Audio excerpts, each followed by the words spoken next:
sistema de inyección de flujo. ¿Y por qué razón ese sistema de inyección de flujo? Porque lo que vamos a tener aquí nosotros es que el equipo va a coger una cantidad de muestra en un loop, este pequeño loop que vemos aquí, que tiene un volumen definido, que ahí es 500 microlitros, por ejemplo, y va a inyectar esa muestra para que pueda tener el proceso de reacción y formar el hidruro, o en todo caso formar el vapor frío de mercurio, ¿no? En este mismo equipo se hacen ambas cosas. O sea, yo puedo trabajar aquí también arsénico, ¿no? O sea, el hidruro, bismuto, selenio, teluro, y también puedo trabajar mercurio, ¿ya? Lo que sí es bien importante aquí es que en el mismo sistema no puedo trabajar mercurio y el arsénico si es que voy a cambiar de el reactivo reductor. Por ejemplo, si voy a trabajar mercurio y voy a utilizar cloruro de estaño para hacer la reducción, en ese mismo sistema no voy a poder hacer arsénico trabajando con un bodidruro de sodio. Lo que tendría que hacer es lavarlo, limpiar todo. ¿Dices lo uno o lo otro? Sí, así es, así es. Entonces, yo lo que recomiendo aquí es que trabajen principalmente mercurio, porque el arsénico lo podemos hacer con el horno de grafito sin ningún problema, y podemos tener un buen límite de reacción, ¿ya? Entonces, esa sería mi recomendación. Entonces, principalmente se debería trabajar ahí el mercurio. Pero acuérdense que de ahí también se puede hacer, como les digo, arsénico con generación de hidrógeno, ¿ya? Ok, entonces, cuando hablamos nosotros de hidruros, tenemos aquí ciertos elementos que tienen esa capacidad de formar hidruros, ¿no? Como el arsénico, el bismuto, el antimonio, el selenio y el teluro, que es lo que les había comentado. Entonces, estos elementos, yo los que voy a hacer es hacerlos reaccionar, de modo tal que en ese proceso de reacción formen un hidruro, y esa solución pase a este sistema que está acá, que es una celda, ¿ok? Y esta celda va a ir montada donde está actualmente la flama, ¿ya? Se cambia. Entonces, cuando yo quiero trabajar con el FIAS, retiro el sistema de flama y ahí coloco esta celda, ¿no? Este sistema que está acá. Entonces, en este sistema, lo que va a ocurrir es que el vapor que se ha formado del mercurio, por ejemplo, ingresa por aquí y a la temperatura que está aquí se termina de atomizar. Si hablamos del hidruro, lo mismo, sale de acá, de la reacción, y esto va acá, y lo mismo, va a ocurrir que el hidruro se va por la temperatura, se rompe el enlace, ¿no?, del elemento y el hidrógeno, y tenemos nosotros el vapor de arsénico, o de bismuto, o de antimonio, ¿ok? Entonces, eso es importante ahí. Ahora, para cada elemento hay un tratamiento especial de la muestra. Acuérdense que aquí es muy específico. Y lo mismo también ocurre en cierta forma con los elementos que se trabajarían con flama, que se trabajarían con horno de grafito. Cada elemento tiene sus propias condiciones de trabajo. Entonces, siempre que implementen algún elemento, revisen la bibliografía. Revisen ustedes qué elementos son los que van a trabajar, en qué condiciones se recomienda que se trabaje. Acuérdense que absorción atómica ya es una técnica bien madura, bastante conocida. No es que van a descubrir la pólvora, o sea, ya hay bastante información. Lo importante principalmente es ustedes ver con qué matriz van a trabajar para que preparen bien su muestra, y aquí en el equipo las condiciones casi siempre son las ya recomendadas por el fabricante. Una que otra vez hay que hacer algún ajuste, pero principalmente se tiene que seguir lo que el fabricante recomienda. Por eso el fabricante tiene su propio libro, su manual de condiciones recomendadas, que anteriormente venía en físico, ahora viene en electrónico. Y el software tiene todo metido ahí. O sea, si ustedes buscan el elemento, les va a indicar con qué condiciones deben trabajar. Ahora vamos a mirar con el software. ¿Ya? Okay. Entonces, aquí, por ejemplo, pueden visualizar un comparativo de el análisis de arsénico, por ejemplo, si yo trabajo con flama, comparado con hidruros, ¿no? Entonces, en hidruros llego súper bajo, PTDs, bien bajito, ¿no? Y lo mismo con los otros. Por eso que es también una técnica bastante sensible. También aquí, PPBs. Trabajo con PPBs.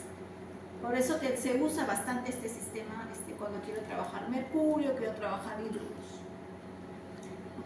Tenemos dos modelos, el FIAS 100 y el FIAS 400. El que tienen ustedes, ¿qué modelo es? 900. El 100. No, el FIAS. 100, ¿no? 100. ¿Y cuál es la diferencia que ven ahí? No, la válvula. La bomba. Una bomba, ¿no? Esta bomba. Esta es la válvula. La que está al costado es la válvula, es la que Doble gira. bomba. Ahí. Tiene doble bomba. ¿No? El 400 tiene dos bombas. ¿Y por qué se usa a veces el 400? Porque también con ese sistema yo puedo hacer algunas investigaciones, si que quiero, por ejemplo, hacer algunas reacciones. Aparte Hacer puedo mezclas, tener hacer mezclas ácidas, ¿no? Entonces puedo por ahí hacer algunas pruebas especiales. Nosotros también hemos usado el 400, por ejemplo, para hacer lecturas de mercurio en orina, ¿no? Para toxicología, análisis toxicológico. Allí, por ejemplo, en el caso de la orina tiene un detalle importante que cuando trabajamos con mercurio, nosotros le agregamos permanganato de potasio, ¿no? Pero la orina reacciona rápidamente con el permanganato, ¿no? Entonces, lo que se hace con la otra bomba es agregarlo en línea, porque la metodología te pide que lo agregues individualmente. Pero con ayuda de la otra bomba, nosotros hicimos un método, hicimos una investigación y se logró implementar en línea, ayudándonos a la otra bomba. Entonces, de ese modo, la reacción era inmediata. Claro. Sí, porque ya nosotros nos dábamos cuenta que las lecturas no se volvían reproducibles, dejábamos en el autosampler todas las muestras preparadas y en el caso pues del permanganato se empezaba a precipitar, ¿no? Reaccionaba, se precipitaba y ya la lectura no daba igual. Entonces encontrabas los tubos ya poniéndose de color marrón, ya ustedes saben qué pasa con el manganeso. Y entonces hicimos esa prueba y metiéndolo en línea funcionó muy bien, ¿no? Entonces esa es, por ejemplo, una ventaja de tener pues dos bombas también, ¿no? Para hacer ciertas aplicaciones. Lo otro que también hicimos, por ejemplo, con esa misma aplicación fue que la orina, como tiene mucho material orgánico, al momento también que reacciona forma burbujas. Y esas burbujas nos daban problemas se pasaba el agua, y lo que hicimos también fue agregarle un antiespumante, por ejemplo. Entonces con eso se organizó un método y quedó muy buena la toma. Entonces hay aplicaciones con las cuales a veces es recomendable tener dos bombas. Pero si ustedes van a trabajar muestras que no son tan complejas, con una bomba tranquilamente pueden trabajar. Claro. Ok. Aquí les estoy dejando una pequeña introducción con respecto al cadmio en cacao, que justamente es un punto para ustedes bastante importante, ¿no? Que justamente un muchacho que también quiere hacer su trabajo. Entonces, pero bueno, se retiró, ¿no? Entonces, aquí hay un punto importante que es el cadmio. Y el cadmio no solamente en cacao, ¿eh? Nosotros tenemos equipamiento trabajando, por ejemplo, en el complejo agroindustrial Beta, que es una empresa agroexportadora, y ellos exportan a Estados Unidos, a Japón y a Europa. ¿Y qué problema tienen ellos para que sus lotes no sean rechazados? Es el control del cadmio. ¿No? En el caso de ellos, toda su producción es en Ica, y allí hay un problema con la migración por cadmio, ¿no? De cadmio. Entonces, hay que controlar eso, ¿no? Y esto ¿qué problema se está trayendo? Es que muchas veces los lotes son rechazados si superan el límite permisible, y les rechazan y simplemente queda pues para nosotros, para el mercado interno. Claro. Ya sabemos también eso, ¿no? Y entonces ya hemos desarrollado métodos. También la otra empresa que tiene un equipo como es Machu Picchu Foods, que ellos son productores de chocolate, ¿no? En la planta que tienen en Pisco, ahí donde ellos recopilan todo el chocolate y maquilan, pues ustedes saben, chocolate para varias marcas. Entonces también hacen el control de cacao y de su chocolate también allí. Entonces ya por ese lado sabemos nosotros que es necesario tener pues el digestor de microondas, los materiales, los reactivos y trabajar pues con la técnica de horno de grafito. ¿Ya? ¿Ok? Listo. Okay. Bueno, y principalmente pues la razón por la cual el cadmio se tiene que medir es porque afecta a la salud humana, ¿no? Entonces, algo algo que es considerado, está clasificado dentro del grupo 1 como carcinógeno. Sí es importante que nosotros pues, nos cuidemos, ¿no?, de estar asimilando alimentos que tengan alto contenido. Por ejemplo, aquí hay una información que el mismo fabricante Perkin-Elmer maneja en referencia a los países y los límites máximos que permiten para cadmio, ¿no? ¿Y cuál es la técnica recomendada? Horno de grafito. Horno de grafito. Entonces acá, si quieren hacer cadmio, horno de grafito. Ya saben, y ustedes están preparados para hacerlo.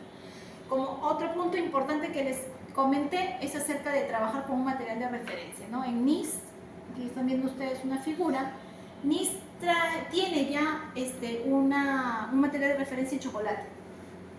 Ellos ya tienen y certificado, ¿no?, que han hecho evaluaciones incluso con la técnica de ICP+. Y no solamente les sirve para medir el cadmio, sino ahí también tiene otros elementos. Entonces ustedes pueden medir adicionalmente, aparte de cadmio, otros elementos en el cacao o el chocolate. Pero siempre, como les digo, un material de referencia me va a ayudar a que yo lo trate igual que mi muestra. O sea, peso una cantidad de eso, lo digesto, lo preparo igual que las muestras y lo corro junto con una muestra, tiene que ser mi patrón. Y a la hora de analizarlo, lo corro bajo las mismas condiciones todo. Si los resultados que salen de ese material de referencia coinciden con el certificado, me garantiza que todo mi proceso está correcto, ¿no?, desde la pesada hasta el resultado final que tengo ya con él. Por eso que sí es importante, si van a hacer un trabajo de tesis, investigación, tienen que tener material de referencia. Claro. ¿Ya? Ok. Entonces, ¿por qué con horno de grafito? Por los niveles. Estamos hablando de 0.2 miligramos por kilogramo. O sea, 200 ppb. Y este equipo, en el caso del horno de grafito, pues de concentraciones muy bajitas. Entonces tienen ustedes un límite de detección bastante holgado para que puedan detectar sin ningún problema, ¿no? Y es por eso, como les digo, que empresas tan importantes como Machu Picchu Foods, Complejo Industrial Beta, controlan sus niveles de cadmio con la misma técnica. Y Perkin-Elmer ya ha desarrollado esta metodología. Entonces, lo primero que hay que hacer es preparar la muestra, lo que le llamamos una digestión, ¿no? Una digestión rápida es con el sistema de microondas.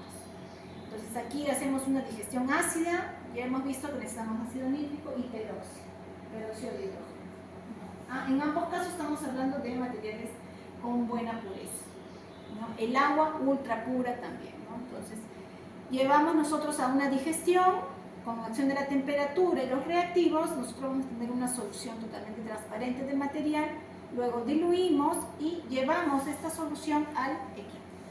Ese es el procedimiento final. ¿Ok? Ahora, dentro del equipo, que sí es importante, las condiciones y los parámetros con los que voy a trabajar. Entonces, tener una lámpara en buen estado, utilizar la longitud de onda adecuada, las temperaturas, el programa de temperaturas con el que voy a trabajar también. Y finalmente, pues que el tubo, ¿no? El tubo, la inyección, todo eso esté controlado. O sea, lo que vendría a ser la optimización, digamos, ya de la técnica. Acá tenemos ya información que Perkin-Elmer también ya proporciona, como les dije, acerca, por ejemplo, del cadmio. ¿Qué longitud de onda recomienda para el caso del cadmio? 228.8, ¿no? 0.80. La resolución de longitud de onda que tiene este equipo es de 2 decimales, ¿no? Los modelos antiguos solamente era 1 decimal, pero aquí tenemos una resolución bastante buena para discriminar que no hay interferencia espectral entre una longitud y otra, porque hasta el segundo decimal tengo garantizado que hay una buena discriminación con el sistema que tenemos aquí, ¿sí? Lo otro es el slit.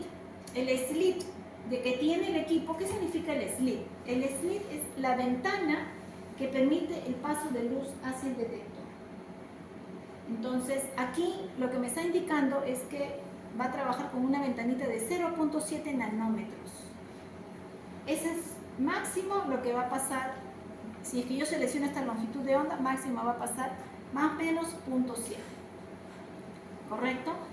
¿Hay otro slit en el equipo? Sí. El equipo trabaja con 0.2, 0.7 y 2 nanómetros. Son 3 slits que maneja, que ya son conocidos. Como le digo, ya usted no tiene que descubrir la pólvora. Ya las pestañas se quemaron otros. Nosotros lo que tenemos que usar es ya las condiciones que el equipo recomienda. ¿Por qué no uso uno más chiquito? Ok. ¿Por qué? Porque si yo también cierro el paso de luz, también estoy cerrando el paso de la energía, correcto, de la luz que está pasando. Aquí, a veces, si es que yo sé que hay una longitud de onda muy cercana, a veces es necesario utilizar un slip más pequeño. Pero si no, se usa el slip más grande para garantizar que pase más luz y que también haya una buena señal. Y hasta, como les digo, en condiciones recomendadas, trabajar con un slip de punto 7. ¿Qué lámpara me recomienda? EDL. Ustedes tienen su lámpara EDL.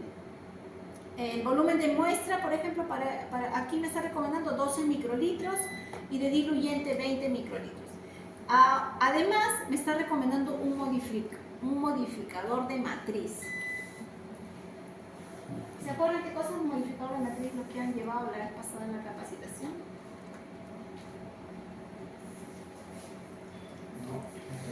¿No? Ya. ¿Qué pasa aquí con la técnica del horno de grafito? Miren lo que vamos a adicionar, microlitros de muestra. Entonces, y las temperaturas que voy a trabajar, miren ustedes las temperaturas que voy a trabajar. Voy a llegar hasta 1900, hasta 2600. ¿Ustedes no creerán que 12 microlitros esa temperatura va a estar ahí en el tubo? Se evapora. No, se va a ir en un ratito. Es poquitita la cantidad más. Entonces, para ello, se hace uso de un modificador de matriz. El modificador de matriz es un reactivo químico que me va a ayudar a atrapar el analito. Y dependiendo del tipo de elemento que voy a trabajar, también está recomendado el tipo de modificador de matriz que se va a usar. Se prepara este modificador de matriz en una concentración recomendada, que ya el método lo indica, para garantizar que durante este periodo y durante el proceso de atomización, el analito se mantenga y que pueda tener yo una lectura, una absorbancia, ¿no? Adicionalmente tiene un paso de temperatura más alto. Este último paso ya es el paso de limpieza. Entonces el equipo hace la lectura y luego de eso calienta a alta temperatura para eliminar todo residuo que quede allí. Luego enfría y ya está listo para recibir la siguiente muestra. Entonces es un proceso. Ahora sí, el calentamiento tampoco es que lo haga tan rápido. Va a tomarse su tiempo, sí en segundos, pero con un programa de temperaturas para también evitar que se volatilice el analito. Entonces es todo ya un proceso, como les digo, no hay que quemarnos las pestañas, ya los métodos están ahí en el equipo. Sí hay algo a veces que variar, de repente es a veces jugar un poco con la atomización, a veces se bajan 100 grados, por ahí se prueba, ¿no? Pero necesitamos un material, como les digo, de referencia para poder con eso guiarnos y ver si hay algún cambio que hacer. ¿Ok? Listo. Bueno, se puede hacer también método de adiciones, si ustedes también quieren, para comprobar si realmente ponen una buena recuperación. Eso también es otro punto que recomienda poder hacer ya durante el trabajo que hagan, cuando hagan su investigación, realizar pues adiciones de estándar. Entonces, de ese modo ustedes pueden ver y sacar también datos de recuperación. ¿Ok? ¿No? De por sí, por ejemplo, este es un material de referencia NIS, el 1568 es el que se usa en arroz, por ejemplo, esta es una prueba en arroz.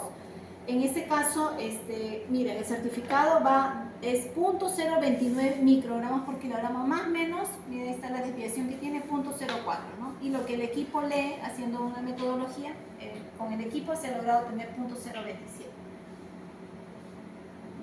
Entonces siempre se busca que el material de referencia NIS, el patrón, sea lo más parecido a la matriz que voy a trabajar. Para el material que en cacao, como les digo, en chocolate encontré el 2384, ese es en chocolate, que es el que creo les puede servir más. ¿Ya? Entonces eso sí tendrían que cotizarlo para que les puedan traer y comprar, ¿no? Ok, bueno, para terminar, vamos acá lo que estamos revisando. Primero yo necesito preparar la muestra. El equipo no me lee directamente una muestra sólida. ¿Por qué? Porque se necesita disgregar los átomos presentes en la muestra. Entonces, mediante una digestión ácida yo garantizo que todos los elementos se encuentran allí disgregados, ¿sí? Y cada elemento tiene una característica también para poder trabajarlo. Entonces, dependiendo de los elementos que se van a trabajar, también tengo que tener ciertas consideraciones a veces. Hay elementos que tienen interferencias conocidas y otros que de repente son más fáciles de trabajar, ¿no? Por ejemplo, trabajar sodio no es lo mismo que trabajar cadmio o que trabajar arsénico, porque su comportamiento es diferente. Entonces allí tengo también que a veces revisar un poco la información y ver qué me recomienda para trabajar ciertos elementos. Por eso digo, siempre se van a ir a mirar las condiciones recomendadas por elemento, para que sepan cómo trabajar. Entonces, aquí, por ejemplo, en el caso de trabajar el cadmio en cacao, nosotros tendríamos que hacer un tratamiento a la muestra, ¿sí? Este tratamiento va a implicar que ustedes hagan pruebas, ya sea que trabajen en material húmedo, o sea, directamente en las semillas, o que trabajen en material seco, o que puedan de repente hacer trabajo de investigación en la misma planta, ¿no? Ver el cadmio también en el suelo, en raíz, foliar, o sea, tienen ahí para que les saquen provecho ustedes a su estudio, Claro. ¿no? Para poder ver, porque acuérdense que el cadmio no solamente puede venir del suelo, también puede venir de precipitaciones, de las lluvias, puede venir también de cambios de pH, o sea, hay liberación también, ¿no? Entonces, todo eso pueden ustedes hacer una investigación bonita ahí. Lo otro que tenemos que tener en cuenta ya en el equipo sí manejar la matriz, ¿no? Como les digo, manejar la matriz. Una forma de evitar o de minimizar el efecto de matriz es haciendo una buena digestión, una buena preparación de la muestra. Lo otro es ver si es que hay algún tipo de interferencia de ese elemento. Si no tiene interferencia, perfecto, no tenemos ningún problema, ¿ok? Y si necesitamos hacer diluciones, también eso se puede programar en el equipo. Toda esa ventaja tenemos nosotros. Y finalmente, pues el método, como les digo, recomendado es trabajar con horno de grafito, ¿no? Que es lo que les había indicado. Ok, bueno, hasta ahí quería brindarles una información como un repaso de la técnica. No sé si tienen alguna consulta, alguna duda. ¿Ha quedado claro? Hay otros equipos de otras marcas en la que ponen la muestra al horno de grafito en forma sólida. Sí. ¿Ustedes no desarrollan su técnica o qué recomiendas? ¿O no es buena? No sé. Bueno, sí he escuchado, pero de todos los fabricantes hay uno nada más que tiene